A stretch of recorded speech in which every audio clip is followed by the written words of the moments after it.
Hi, everyone, and welcome to really our first lunch with leaders and legends with none other than Dr. Tim Lautzenheiser. And when I look at the definition of a leader, it says the one in charge, the person who convinces other people to follow. A great leader inspires confidence in other people and moves them to action. And when I look at legend, it says an extremely famous or notorious person, especially in a particular field. I think Tim meets all of these qualifications, maybe not the notorious part, but certainly he inspires confidence in other people. And he's an extremely famous people in our world. And we love that he's a part of Con Selmer. And so this new venture that we're having lunch with leaders and legends. Thanks, Tim, for being here with us around lunchtime. Any special plans for lunch today? Just like always, whatever I can grab on the run will be lunch. Grab and go. I figured that's what it was. So, Tim, we want to talk a little bit about maybe some things people don't know about behind the scenes, Tim Lautzenheiser. And I know you're on the run most of the time, but how do you typically start your day? Is it like when you're at home versus when you're on the road? What does that look like for Tim Lautzenheiser? Well, I'd like to make up some really cool answer, but here's exactly what I do. And maybe you do this too. I talk to myself in the morning. I have to talk myself into, you're pretty lucky, Tim. Now get up, come on. That pillow's got sleep for tonight too. And I'm out loud. I'll talk to myself. Come on, this is going to be great today. And look who you're going to get to see. And it's like a self-coaching thing, because if I don't, it can be really easy just to slide into the day. Right. Now, how about when you're at home, which is, I know not often, but when you're at home in a more relaxed environment, what do you do around the house in the morning? How do you start that day? It's much the same. I mean, we have, there's Andrea and our doggies, and it's like you get the kids ready for school and go. But I get excited about doing what you do too. We get excited about doing what we do. So I know there's some people who get up and go, am I going to make it till 9? I'm like, look what's on the agenda today. Get to talk to these people and so forth. So yeah. Yeah. Even when you're home, you're busy. I know. Yeah.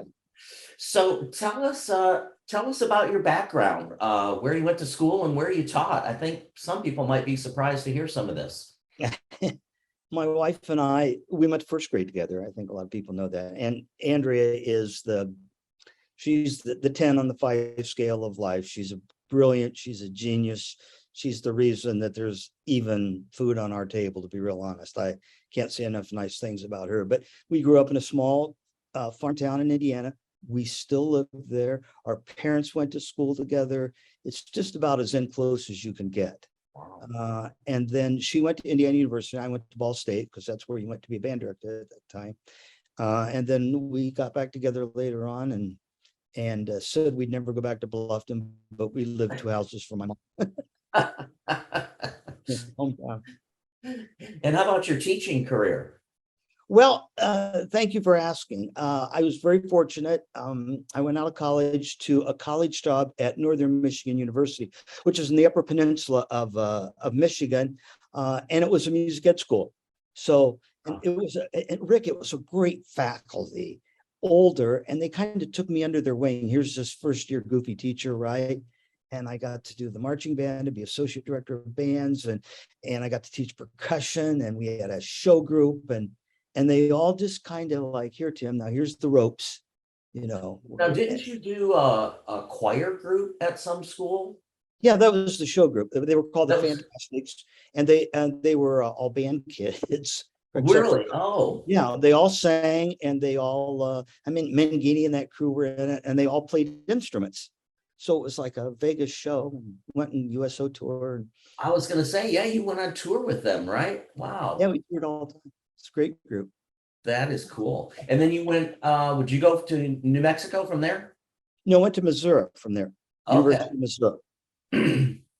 From Northern to the University of Missouri, and I had 3 wonderful years there, again, with just phenomenal mentors. I mean, I think that's the trick. Oh, you talk about it all the time about, regardless what you're teaching, find somebody that does it better and hang on to them for dear life. Sure. And had another great group of mentors at Missouri. And then from there to New Mexico State, director of band's job there. And I loved it all. I loved it all. Go back and do Yeah. it again in a heartbeat. That's awesome. That's awesome. Well, I've asked you this before because I was always interested in it. You're probably one of the guru of student leadership out there. How did you get started in this whole student leadership thing?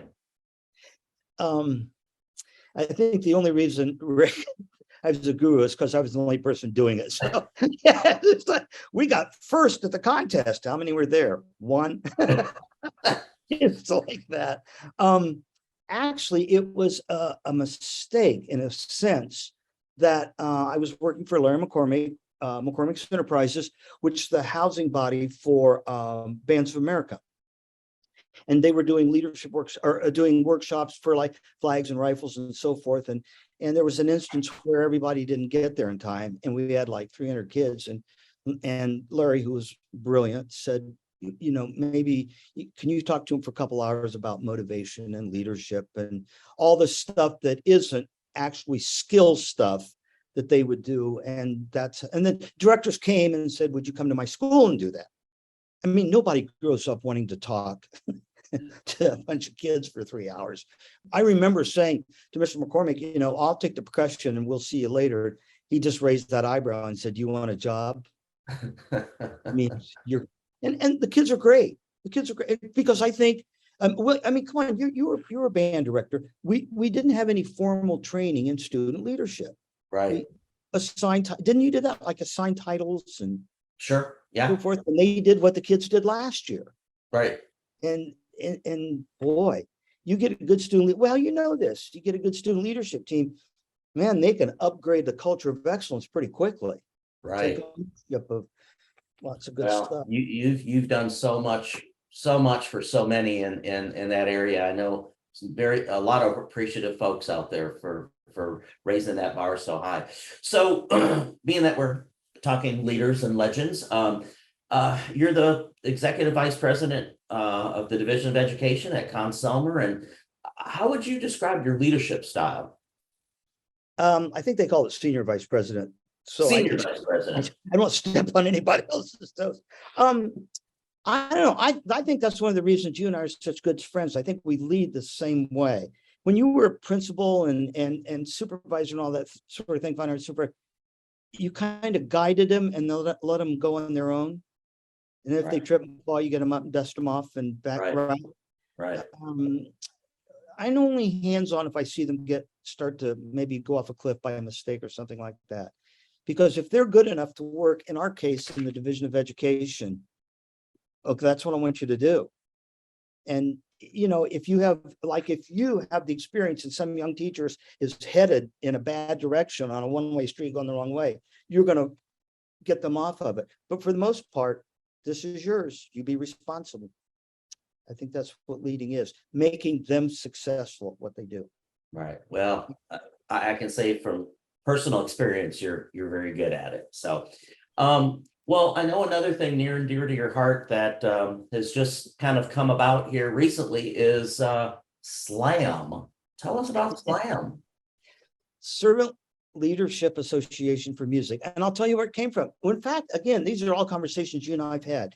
Well, I go in and work with the kids and everybody will get all jazzed and excited about it and everything. And then the 3 weeks later, they're going, well, kind of didn't last. We washed the car. It was shiny. It's not shiny anymore. What's going on? So SLAM is working with the teachers to perpetuate that level of commitment and dedication and enthusiasm and so forth. Because, sometimes the teachers wouldn't even be there. And the kids are running out and they're going, oh, hang on now, just slow down, the train's not going to go faster than the engine. And you were a fine arts supervisor. Wasn't it always the teacher that determined the pace of the band, choir, orchestra, whatever? Oh, sure. That's the engine. And if that engine isn't constantly pulling forward, the train will just stop. Do you remember those little lawnmowers you used to push and they would, Oh, yeah, you're right. Okay. The minute we quit pushing, no grass got cut. right. So it's about learning to push that lawnmower all the time and invest. And so they don't have to have Tim Lautzenheiser or somebody come in and zing them up. But they can do that. Teach them how to do That's great, great. We got a little surprise for some folks at the end that we'll talk about with Slam that I think they'll be happy about. So again, the Tim Lautzenheiser that I know is work, work, work, work, work. But there's got to be a time that you disengage. How do you disengage? Are you a reader? Do you know, watch TV, or what does Tim Lautzenheiser do just to kind of get away from it for a little bit? Well, I'm a high contestant for American Ninja Warrior. I think this is the year that I'm going to take it over. You got the whole thing set up in your backyard to train? Oh yeah. I spend hours on that. Right, right.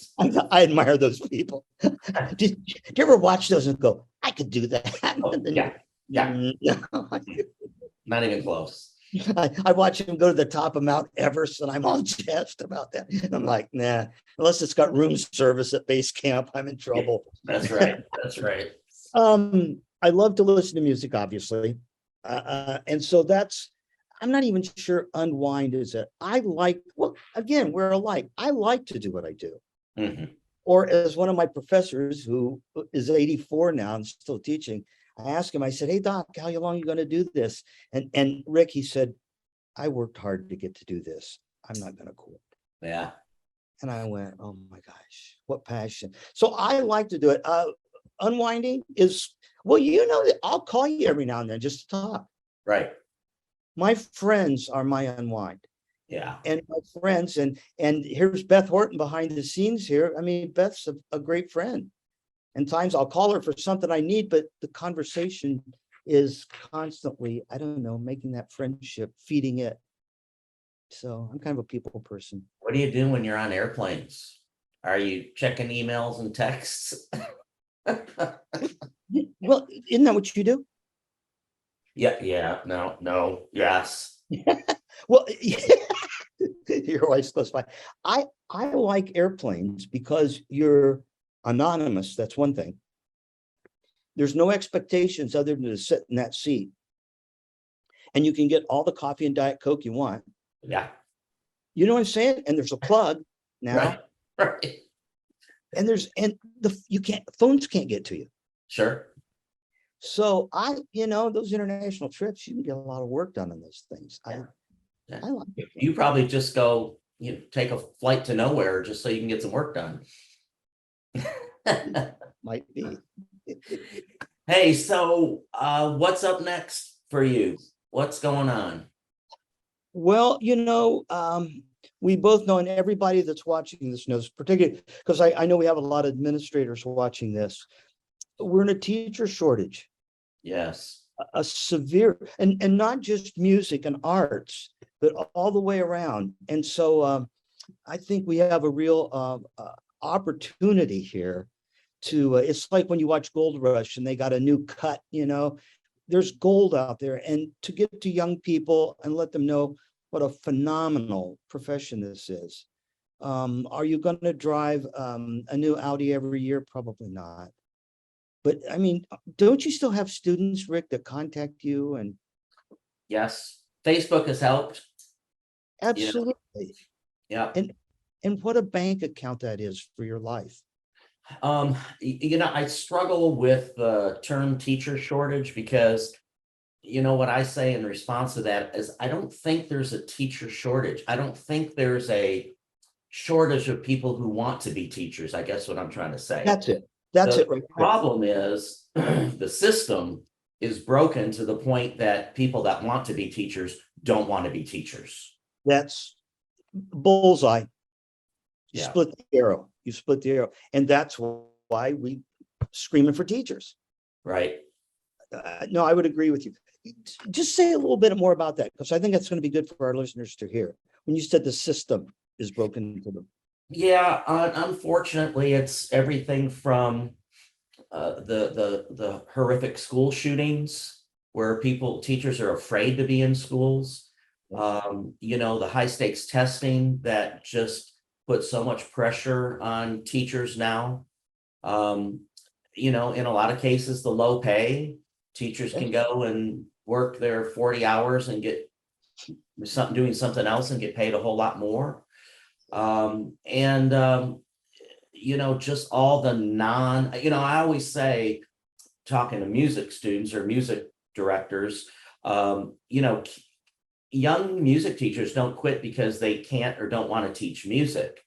They can't or don't want to do all the other stuff that goes into being a teacher, all the administrative things that have been piled onto teachers over the years, that just in some cases doesn't make it fun to be teaching anymore.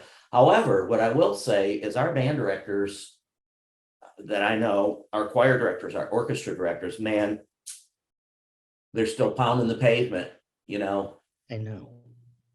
It does your heart good, doesn't it? It does. It's very, very encouraging. Very encouraging. And it's a profession of wealth, not of money. Right. And again, to watch a kid's eyes spark, still the best. I think honestly, if all I had to do was get on the box and just turn phrases all day long with, I don't even care if it's a whole note, I'd probably do it. Yeah. Right. Because making music and connecting with the kid at that level and watching them open up and go, well, if I can do this, I can do anything. Sure. Oh. Sure. Yeah. All good stuff. All good stuff. Tim, we know how busy you are, and I want to thank you so much for spending your lunchtime with us. Speaking of Slam earlier, we do have a special discount that I just found out about yesterday. So anybody that's involved in the Music Administration Collaborative, if you're involved as a music administrator anywhere and you would like to register your teachers for Slam, there's going to be, I believe, a 30% discount, and Beth's going to drop that in the chat for anybody that would like to take advantage of it. So it's a real benefit to teachers, to directors, to check that out. So my next guest on October 5th, it's still going to be the first Wednesday of every month at 1 o'clock Eastern, 12 noon, for Lunch with Leaders and Legends will be another leader and legend, and that will be Dr. Richard Crane, the immediate past president of the Midwest Clinic that Tim knows so well as a Midwest board member. And so we hope that you'll join us. And again, Tim, I can't thank you enough. Hope you have a great long weekend. Hope you do get some run. You mentioned 2 TV shows in this discussion that we've had, Gold Rush and American Ninja Warrior. So I'm wondering, maybe you might spend a little time watching TV in your time. I'm gonna help them find that goal. That's what I'm gonna do. Good. Yeah, let us know. Rick, great fundraiser. For inviting me to do this, but I appreciate you. You're a friend. And Beth, thanks for all your work behind the scenes. And to all of you, if you need anything, you pick up the phone. DOZ is ready to help you in any way we can, for sure. Gotcha. Thanks, Tim. Take care, buddy. Bye-bye. Bye.